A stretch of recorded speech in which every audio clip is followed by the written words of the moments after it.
Cynful Instant Pot St. Louis barbecue ribs. This is what you'll need for this very simple recipe in your Instant Pot.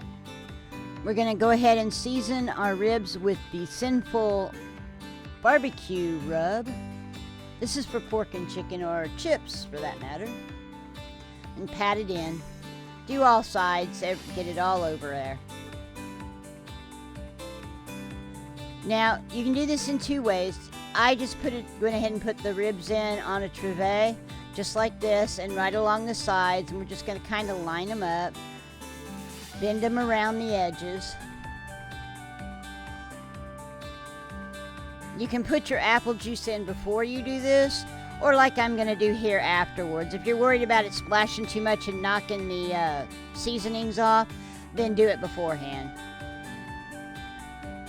So we're pouring that apple juice in now. And then we're just going to put our top on it and make sure that it's set to seal. We're going to pressure cook, bring our time up to 30 minutes, and then hit start. And we're going to let it cook for that 30 minutes and then do a 5-minute natural release, and then we're going to do a quick release for the rest of the time. Once that pin drops, you can take the top off, and you'll see it drop here like that. Go ahead and pull that top off. And these guys were so tender that I had to use 2 tongs to get them out of here without them falling apart. So be aware of that. It probably will take 2 tongs, but they're very, very tender. Really good.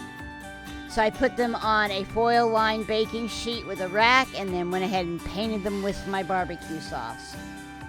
We're going to stick them in an oven on high or broil, and we're going to caramelize the top. So you want to cook it maybe 5 minutes.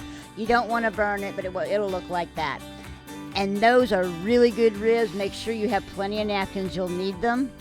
I'd like to thank you for joining me today in my kitchen for these Instant Pot barbecue ribs. Please like and subscribe. It helps me with the algorithms and gets my recipes out there for everyone to see. And as always, y'all have a blessed day.